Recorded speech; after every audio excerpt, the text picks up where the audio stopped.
পড়ি, সুদও খাই, নামাজও পড়ি, ঘুষও খাই, নামাজও পড়ি, মিথ্যাও বলি, নামাজও পড়ি, এরপরে আপনার জিনাও করি, চোখের জিনা, হাতের জিনা, অন্তরের জিনা, সব ধরনের খারাপতা চলে। অল বিশ্বের ভিতরে দুইটা জিনিস ব্যাপক হয়ে গেছে। এক নাম্বার হলো সুদ, দুই নাম্বার হলো জিনা।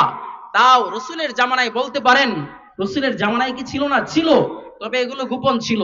কিন্তু দুইটা জিনিস বর্তমান বিশ্বে দুইটা একেবারে প্রকাশ হয়ে গেছে।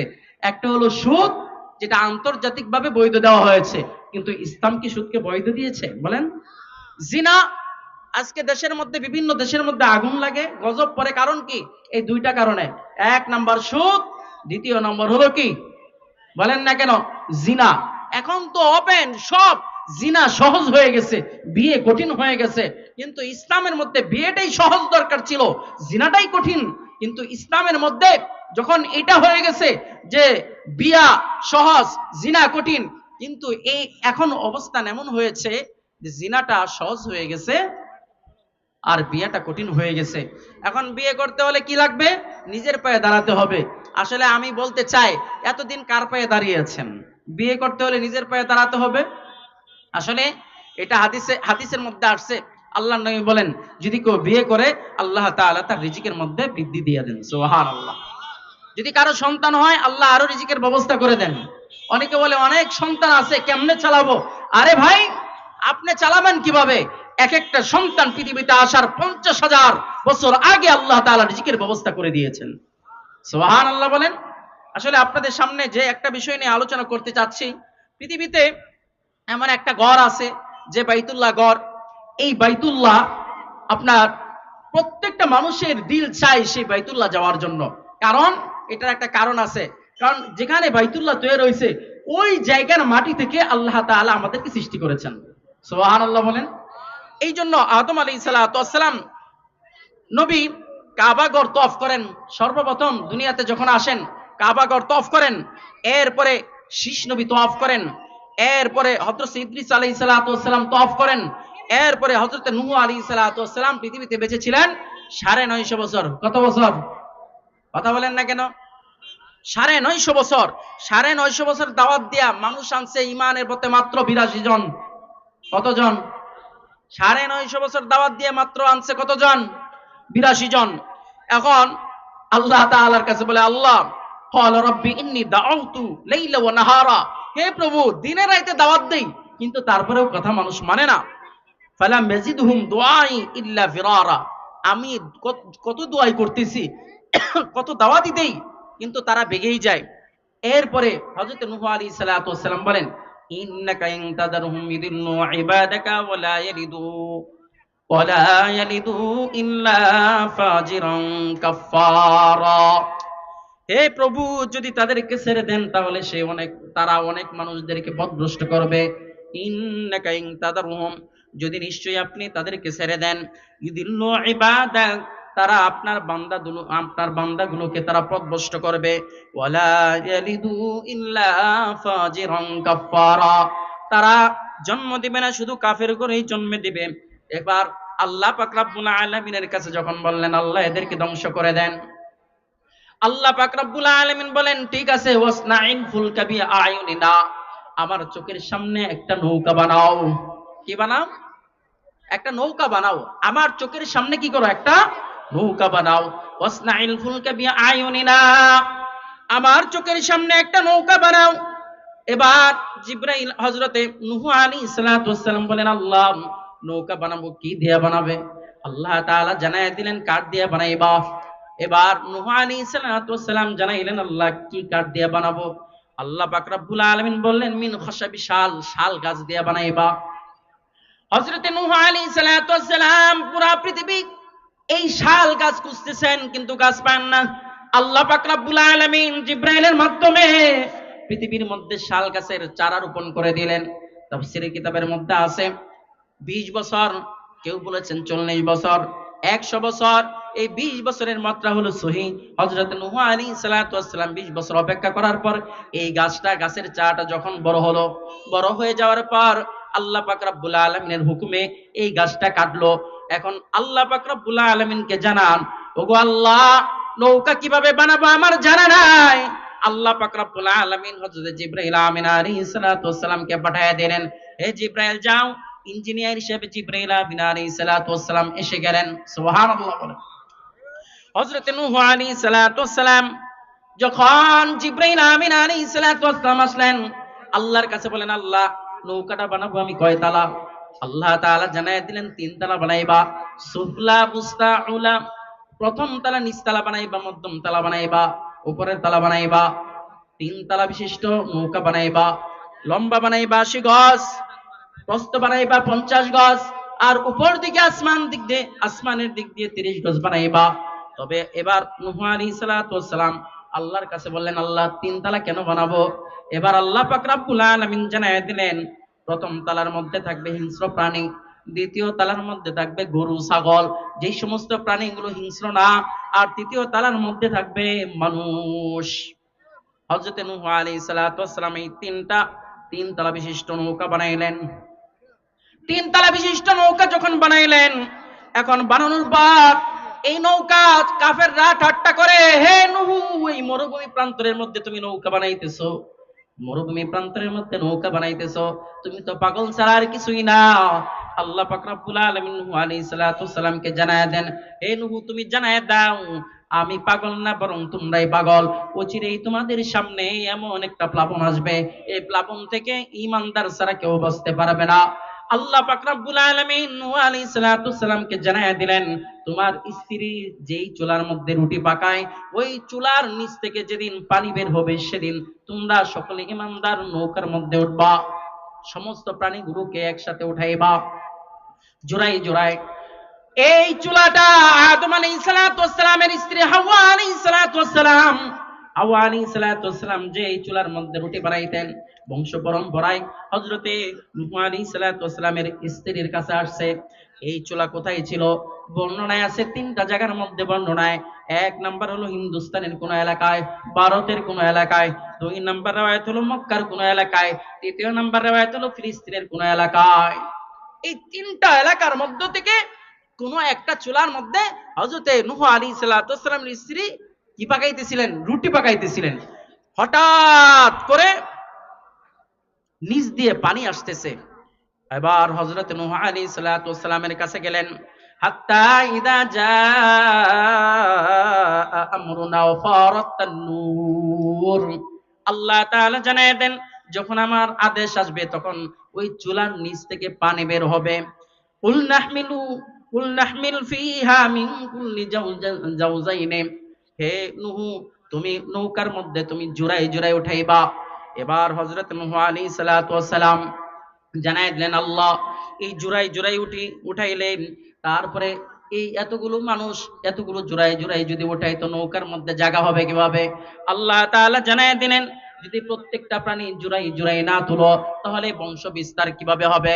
এবার হযরতে নূহ আলাইহিস সালাতু ওয়াস সালাম আল্লাহকে জানাইলেন, আল্লাহ জোড়ায় জোড়ায় যে উঠাবো কি সিস্টেম? আল্লাহ পাক রব্বুল আলামিন সিস্টেম জানায় দিলেন, হে নূহ তুমি তোমার 2 হাত 2 দিকে প্রসারিত করবা, 2 হাত 2 দিকে প্রসারিত করবা। তোমার ডান দিকে যেগুলো আসবে সেগুলো হবে নর, অর্থাৎ পুরুষ প্রাণী থাকবে, আর বাম দিকে যেগুলো আসবে এগুলো হলো মহিলা প্রাণী, অর্থাৎ স্ত্রীলিঙ্গ থাকবে। হযরত নূহ আলাইহিস সালাতু ওয়াস সালাম এভাবে হাত পেতে বসে রয়েছেন। দীর্ঘ কোন অপেক্ষা, কেউ আসে নাই নৌকার মধ্যে ওঠার জন্য। এবার আল্লাহর কাছে বলে, আল্লাহ এতক্ষণ ধরে অপেক্ষমান, এদিক দিয়ে চুলার নিচ থেকে পানি উঠতেছে, আল্লাহ কিভাবে? এখন তো কেউ আসে না। আল্লাহ বলেন, এবার নিচে তাকায় দেখো। নিচের মধ্যে তাকায় দেখে সর্বপ্রথম পিপীলিকা ওই নৌকার মধ্যে হেঁটে হেঁটে উঠতেছে। সুবহানাল্লাহ। নূহ আলাইহিস সালাতু ওয়াস সালাম আউয়ালু মান দাখালা সাফিনাতা নামলা, সর্বপ্রথম নৌকার মধ্যে প্রবেশ করেছে পিপীলিকা। এরপরে সর্বপ্রথম যখন পিপীলিকা প্রবেশ করলো, এরপর এক একটা প্রাণী প্রবেশ করতেছে। প্রাণীগুলো যখন প্রবেশ করে নৌকার মধ্যে, এরপর আসতেছে সাপ। এবার আল্লাহ পাক রব্বুল আলামিনকে বলে, আল্লাহ এই সাপকে কিভাবে উঠাবো? সাপ তো মানুষের ক্ষতি করবে, প্রাণীর ক্ষতি করবে। আল্লাহ জানায় দিলেন, হে নূহ শুনে রাখো, এই সাপের বিষ থাকবে তবে বিষ ক্রিয়া হবে না। যতদিন পর্যন্ত নৌকায় থাকবে ততদিন পর্যন্ত বিষ কোনো ক্রিয়া করবে না, কোনো কাজ করবে না। এরপরে যখন সাপ প্রবেশ করেছে, এরপরে হিংস্র প্রাণী সিংহ আসতেছে। সিংহ আসার পর আল্লাহকে বলে, আল্লাহ এই সিংহ তো অন্যান্য প্রাণীকে খেয়ে ফেলবে। আল্লাহ পাক রব্বুল আলামিন জানায় দিলেন, হে নূহ তুমি সিংহের মাথার মধ্যে হাত দাও। সিংহের মাথার মধ্যে হাত দিছে দেখে গরম। এবার আল্লাহ জানায় দিলেন, এই সিংহের ভিতরে আমি আল্লাহ জ্বর দিয়ে দিছি। জ্বর চেনেন তো? এই যে গরম, আমাদের জ্বর যে আসলো, সর্বপ্রথম পৃথিবীতে জ্বর যে আসছে এই সিংহের মাথার উপরে জ্বর আসছে। এই জ্বর এখনো চলতেছে আমাদের উপরে, বুঝেন নাই? এই জ্বর এখনো চলতেছে। তখন হযরত নূহ আলাইহিস সালাম আল্লাহর কাছে জানায় দিলেন, আল্লাহ তাহলে এটাকে উঠাবো। আল্লাহ তাআলা জানায় দিলেন, হে নূহ তুমি উঠাও, কোনো সমস্যা নাই। যতদিন পর্যন্ত নৌকায় থাকবে সে জ্বরের কারণে লড়তেও পারবে না, সে কোনো প্রাণীর উপরে আক্রমণও করতে পারবে না। উঠলো এবার। এরপরে একের পর এক প্রাণী উঠতেছে। শেষে যে প্রাণীটা উঠতেছে এটা হলো গাধা। গাধা। এখন গাধা নৌকার মধ্যে উঠবে কিন্তু উঠতে পারতেছে না, উঠতে পারে না। কি ব্যাপার? নৌকা উঠতে পারে না। এখন গাধাকে বলতেছে, হে গাধা, দিছে পারে উঠো না কেন? বলে, হে পয়গম্বর নূহ আমি তো উঠতেই চাই, আমি তো উঠতেই চাই, কিন্তু আমার লেজের মধ্যে মুআল্লাকুশ শয়তান, শয়তান ঝুলন্ত আছে। তখন হযরতে নূহ আলাইহিস সালাম দেখেন শয়তান ঝুলন্ত। শয়তান অন্য কোনো প্রাণীর প্রাণীর প্রাণীর লেজের মধ্যে উঠতে পারে না, এই গাধার লেজের মধ্যে দৌড়ছে। গাধার লেজের মধ্যে যখন দৌড়ছে, এবার আল্লাহকে বলতেছে, আল্লাহ এই শয়তান রেও কি নৌকার মধ্যে উঠাবো কিনা? আল্লাহ বলেন, হে নূহ আমি আল্লাহ তো আগে থেকেই তো একটা সিস্টেম করে দিয়েছি যে শয়তানকে কিয়ামত পর্যন্ত হায়াত দিব, এই শয়তানকে কিয়ামত পর্যন্ত জীবিত রাখবো, হায়াত দিব। এখন যদি তুমি তাকে না উঠাও তাহলে তো কি হবে? সে তো মরে যাবে, প্লাবনে ডুবে। নৌকা মানে সমুদ্র, পুরা পৃথিবী যখন প্লাবন, বন্যা, এই বন্যায় ডুবে মারা যাবে। তখন এই নৌকার মধ্যে এই শয়তানকে উঠাইলো। এখন প্রশ্ন হলো, সব প্রাণী ছিল, অন্য প্রাণীর লেজের মধ্যে ধরেও তো উঠতে পারতো, গাধার লেজের মধ্যে কেন উঠলো? গাধার লেজের মধ্যে যে দৌড়লো, কারণটা কি? এই কারণ হলো শয়তান যাদের পিছনে লেগে থাকে তারা হলো গাধা, আর যারা কোরআন এবং হাদিসের বিরুদ্ধে বলে তারা হলো আন্তর্জাতিক গাধা। কথা ঠিক কিনা বলেন? তাহলে শয়তান অন্য প্রাণীর লেজ ধরে তো নৌকায় উঠতে পারতো, কিন্তু গাধার লেজ ধরলো কেন? এর অর্থ হলো শয়তান যাদেরকে ধরে এরা হলো গাধা, আর কোরআন এবং হাদিসের বিরুদ্ধে যারা কথা বলে, কোরআন এবং হাদিসকে যাদের ভালো লাগে না, সুদের বিরুদ্ধে বয়ান করলে যাদের ভালো লাগে না, ফেরাউনের বিরুদ্ধে কথা বললে যাদের ভালো লাগে না, নমরুদের বিরুদ্ধে কথা বলতে যাদের ভালো লাগে, মানে শুনলে যাদের খারাপ লাগে, অর্থাৎ নমরুদের বিরুদ্ধে কথা বললে তাদের গায়ে লাগে, মনে রাখবেন এরা হলো আন্তর্জাতিক গাধা। আচ্ছা, এরপরে চুলা থেকে পানি উঠলো, সারা পৃথিবীর সব প্রাণীগুলো একের পর এক ঢুকানো হলো। সব শেষে মানুষের উঠার পালা। এবার মানুষ উঠবে, সবাই উঠতে চায়, সবাই উঠতে চায়, তবে মাত্র 42 জন। তাফসীর কিতাবের মধ্যে মাত্র 42 জন, পুরুষ সহ মহিলা সহ 82 জন।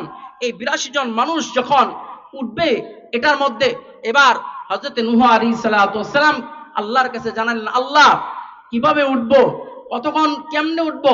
আল্লাহ তাআলা জানায় দিলেন, ক্বালানকাবু বিসমিল্লাহি মাজরিহা ওয়া মুরসাহা ইন্না রাব্বি লাগাফুরুর রহিম। হে পয়গম্বর নূহ তুমি তোমার এই জাতি নিয়া বিসমিল্লাহি মাজরিহা, বিসমিল্লাহি মাজরিহা ওয়া মুরসাহা, আল্লাহর নাম নিয়ে তোমরা নৌকায় উঠো। এই জন্য নৌকার মধ্যে উঠলে কিন্তু এই দোয়া পড়তে হয়, আবার ব্রিজ বা পুল পার হইলে এই দোয়া পড়তে হয়।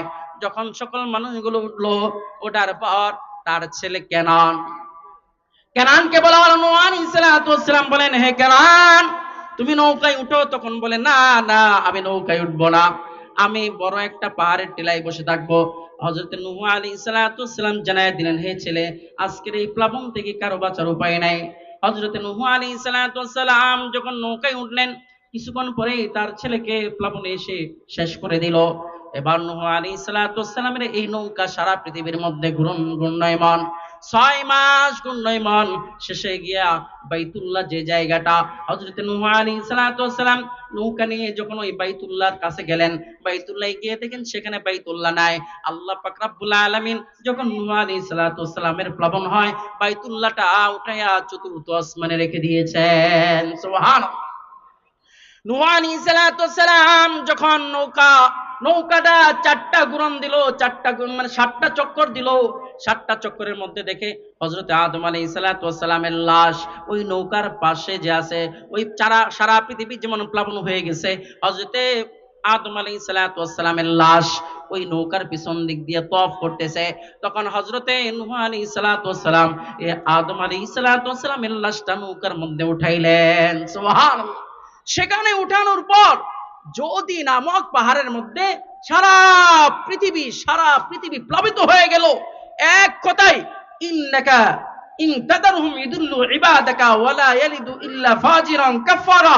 আমার বলার উদ্দেশ্য হলো সারা পৃথিবীর মধ্যে অনেক মানুষ থাকবে, সবাই ইমানদার হবে না, সবাই আমলওয়ালা হবে না, সকলেই অনেক কিছু থাকবে, টাকা পয়সার মালিক থাকবে, ক্ষমতার বাহাদুরি থাকবে, কিন্তু আল্লাহর কাছে গ্রহণীয় হবে না। 950 বছর দাওয়াত দিয়েছে হযরত নূহ আলাইহিস সালাতু ওয়াস সালাম, মাত্র 82 জন মানুষকে ঈমানের পথে ঢুকাইছেন। এটা কি হযরত নূহ আলাইহিস সালাতু ওয়াস সালামের কাছে হেদায়েত ছিল? হেদায়েতের মালিক হলেন একমাত্র আল্লাহ। এই জন্য আমি আপনাদের কাছে যে কথাটা বলতে চাচ্ছি সেটা হলো, আশপাশে বহুত মানুষ থাকবে, কোরআন এবং হাদিস বুঝার মতো লোক থাকবে না, কোরআন এবং হাদিস অনুযায়ী আমল করার মতো লোক থাকবে না। এই জন্য সারা পৃথিবীর মধ্যে যতগুলো মানুষ আছে তার মধ্যে মুসলমান কত কোটি? 200 কোটি মুসলমান। এত হাজার হাজার মানুষ, হাজার কোটি মানুষ থেকে মাত্র 200 কোটি মুসলমান। এই 200 কোটি মুসলমানদের ভিতরেও আবার কত উল্টা পাল্টা আছে, কেউ খায় সুদ, কেউ খায় ঘুষ, কেউ করে জিনা। এই জন্য আল্লাহ বলেন, ইয়া আইয়ুহাল্লাযীনা আমানুত্তাকুল্লাহ ওয়া কুলু কাওলান সাদীদা। হে ইমানদারগণ, তোমরা আল্লাহকে ভয় করো এবং সদা সত্য বলো, সদা সত্য বলো। তো এই জন্য আমাদের কাজ হলো 2টা জিনিস থেকে বাঁচতে হবে। 1 নাম্বার, সুদ থেকে বাঁচতে হবে। কিভাবে সুদ আপনার পেটের ভিতরে ঢুকতেছে সব সিস্টেম করে দেখবেন যাতে সুদ আমার পেটে না ঢুকে। 2 নাম্বার হলো জিনা থেকে বাঁচাইতে হবে জাতিকে। এই যুব সমাজ যতদিন পর্যন্ত জিনা থেকে বাঁচবে না ততদিন পর্যন্ত কামিয়াব হবে না। এই জন্য জিনা থেকে নিজেদেরকে হেফাজত করতে হবে।